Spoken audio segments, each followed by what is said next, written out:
Hello दोस्तों, और स्वागत है आज के इस नए और मज़ेदार वीडियो में। आज हम आपको बताने वाले हैं कि आपका पसंदीदा स्नैक यानी कि कुरकुरे आखिर फैक्ट्री में बनता कैसे है।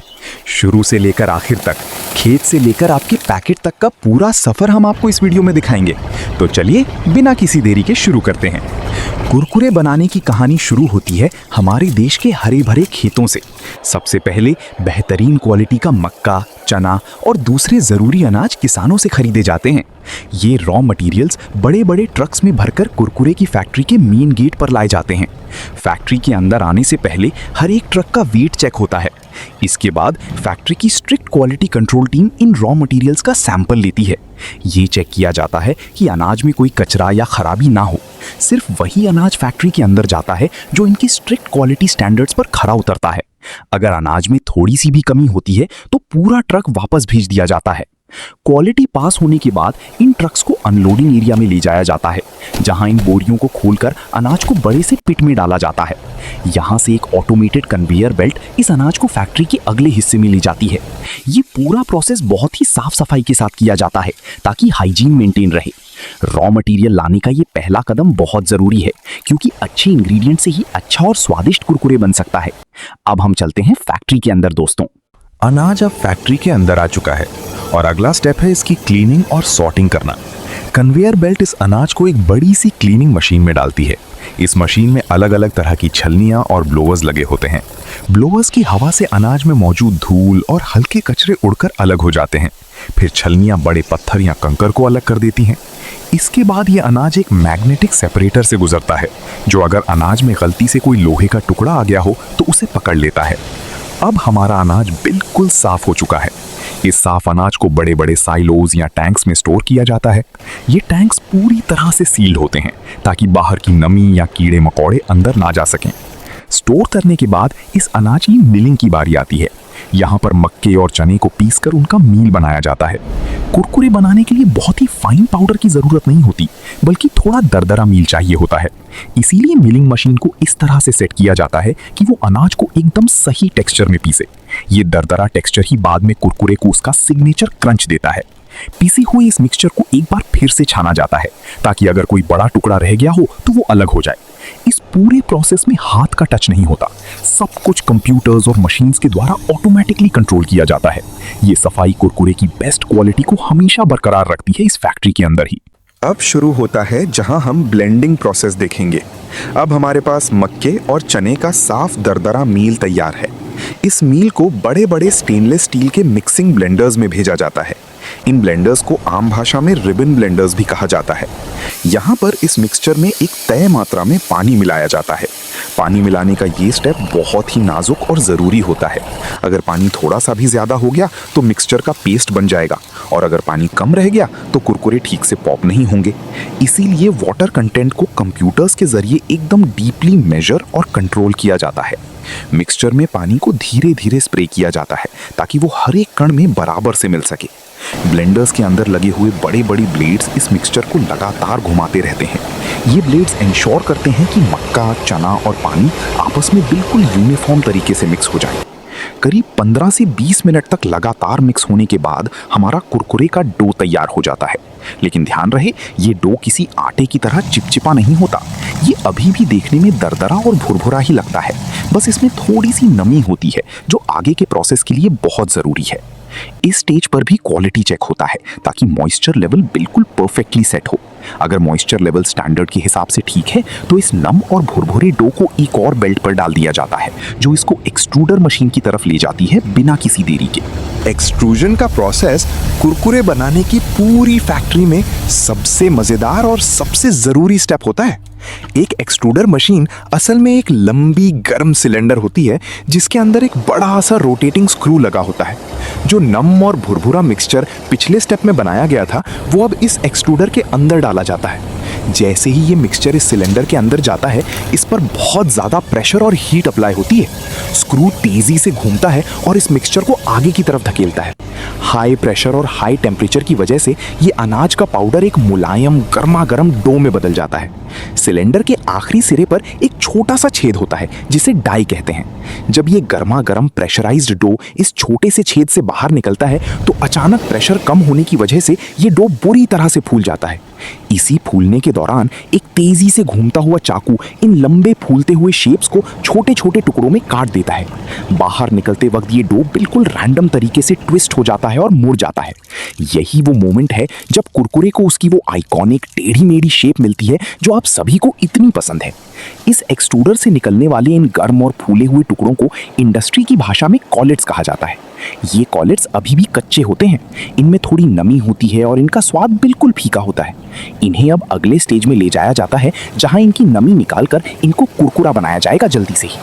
कच्चे और फीके कॉलेट्स को अब असली टेक्सचर देने के लिए फ्राइंग प्रोसेस से गुजरना पड़ता है। एक्सट्रूडर से निकलने के ठीक बाद ये कॉलेट्स एक लंबे और कंटिन्यूस फ्रायर के अंदर जाते हैं। इस फ्रायर में बेहतरीन क्वालिटी का कुकिंग ऑयल भरा होता है जिसका टेम्परेचर हमेशा हाई और कांस्टेंट रखा जाता है। जैसे ही ये कॉलेट्स इस उबलते हुए तेल में गिरते हैं, इनके अंदर बची हुई थोड़ी बहुत नमी तुरंत भाप बनकर उड़ जाती है। नमी निकलने से इस स्नैक के अंदर छोटे छोटे बबल्स बन जाते हैं जो इसको अंदर से हल्का और बाहर से बेहद क्रिस्पी बनाते हैं। फ्राइंग प्रोसेस बहुत ही केयरफुली टाइम किया जाता है। ये कॉलेट्स तेल में कितने मिनट या कितने सेकंड्स रहेंगे ये मशीन के द्वारा ऑटोमेटिकली तय होता है। अगर फ्राइंग टाइम थोड़ा भी ज्यादा हो जाए तो कुरकुरे जल सकते हैं और उनका स्वाद कड़वा हो सकता है। वहीं अगर वक्त कम हो तो वो कच्चे और नरम रह जाएंगे। इसीलिए बेल्ट की स्पीड को बिल्कुल परफेक्ट रखा जाता है। लगातार गर्म तेल में फ्लोट करते हुए ये कॉलेट्स धीरे धीरे आगे बढ़ते हैं और कंप्लीटली फ्राई हो जाते हैं। एक अच्छे सुनहरे रंग में आने के बाद फ्रायर की बेल्ट इन्हें तेल से बाहर निकाल लेती है। फ्राइंग के इस प्रोसेस ने अब फीके अनाज के टुकड़ों को एक शानदार क्रंची टेक्सचर दे दिया है, पर अभी भी इसमें ऑयल बहुत ज्यादा है। इस एक्सेस तेल को निकालने के लिए और इस फीके क्रंची स्नैक में मसाला मिलाने के लिए इनको अगले पड़ाव पर ले जाया जाता है जहां इनकी प्रोसेसिंग आगे की जाएगी। तब तक इन्हें ठंडा किया जाता है। पूरी ध्यान से यहाँ पर जैसे ही कुरकुरे तेल से बाहर निकलते हैं, उनके ऊपर बहुत ज़्यादा एक्स्ट्रा ऑयल लगा होता है। अगर इनको ऐसे ही पैक कर दिया जाए तो ये बहुत ग्रीसी लगेंगे और इनका शेल्फ लाइफ भी कम हो जाएगा। इसलिए एक्सेस तेल को निकालना बहुत ज़रूरी होता है। इस काम के लिए इन ताज़े फ्राई हुए कॉलेट्स को एक वाइब्रेटरी शेकर पर डाला जाता है। ये शेकर बहुत तेज़ी से लेकिन जेंटली वाइब्रेट करता है। इस वाइब्रेशन की वजह से कुरकुरे के सरफेस पर लगा हुआ फालतू तेल झड़कर नीचे गिर जाता है। नीचे एक कलेक्शन पैन होता है जो इस तेल को वापस जमा कर लेता है ताकि तेल वेस्ट ना हो और दोबारा फिल्टर करके यूज किया जा सके। वाइब्रेट होते हुए ये कुरकुरे आगे बढ़ते हैं और साथ ही ठंडे भी होने लगते हैं। इस ठंडा करने के प्रोसेस को कूलिंग लाइन कहा जाता है। यहाँ पर बड़ी बड़ी फैंस इन गर्म कॉलेट्स पर नॉर्मल हवा फेंकते हैं। अगर इनको गर्म हालात में ही मसाले में डाल दिया जाए तो मसाला ठीक से चिपकेगा नहीं और उनका क्रंच भी खराब हो सकता है। इसलिए इनका टेम्परेचर एक नॉर्मल लेवल पर लाना लाजमी है।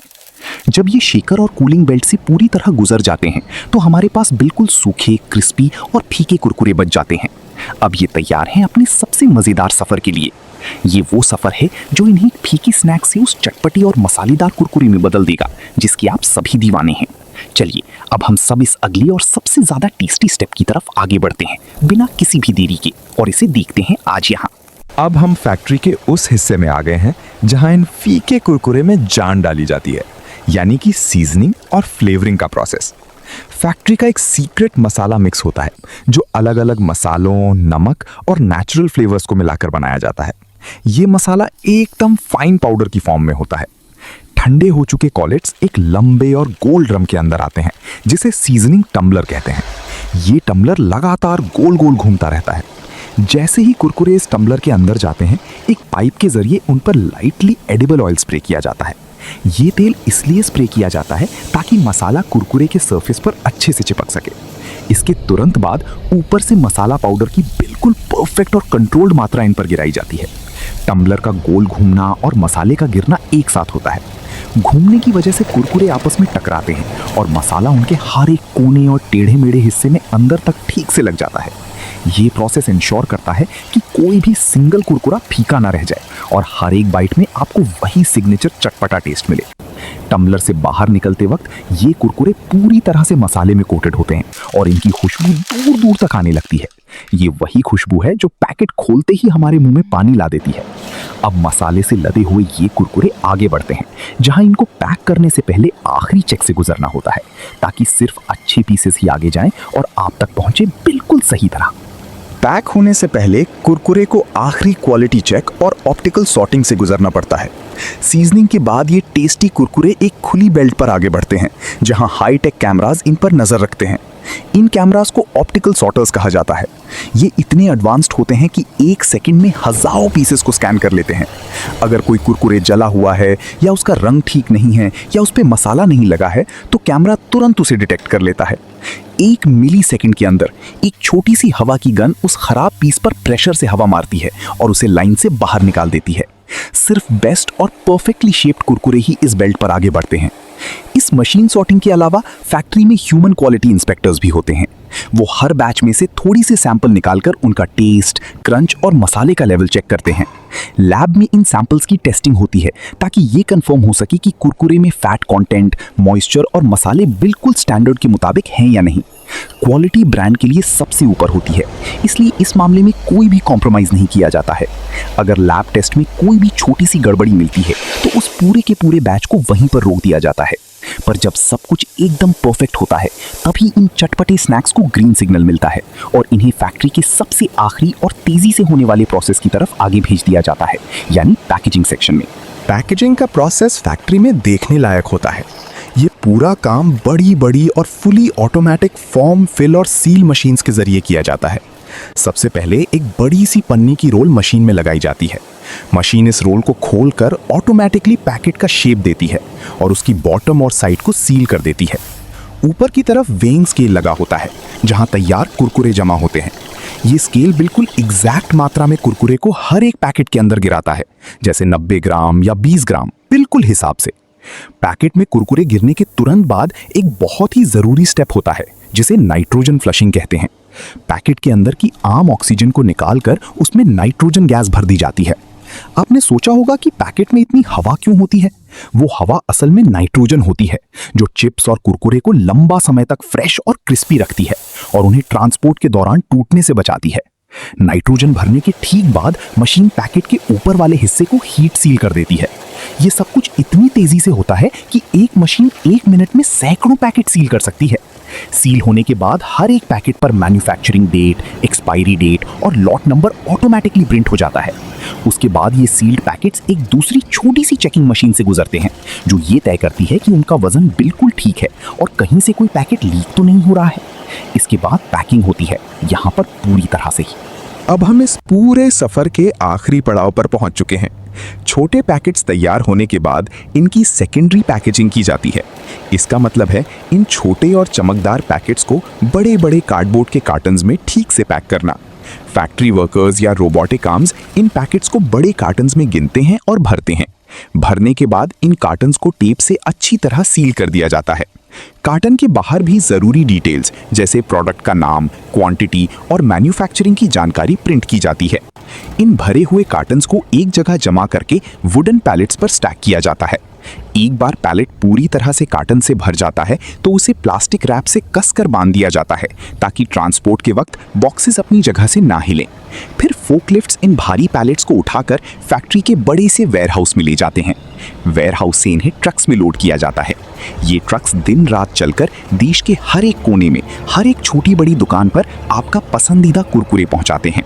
तो दोस्तों, ये था खेत के अनाज से लेकर आपके हाथ में आने वाले चटपटे कुरकुरे तक का लंबा और मजेदार सफर।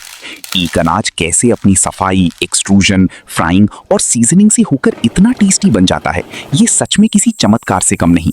मुझे उम्मीद है कि फैक्ट्री का ये पूरा प्रोसेस देखकर आपको बहुत मजा आया होगा। वीडियो को लाइक करें और अपने दोस्तों के साथ शेयर करना बिल्कुल ना भूलें। आज ही अब इस चैनल पर जल्दी से यहाँ मिलते हैं, हमेशा के लिए।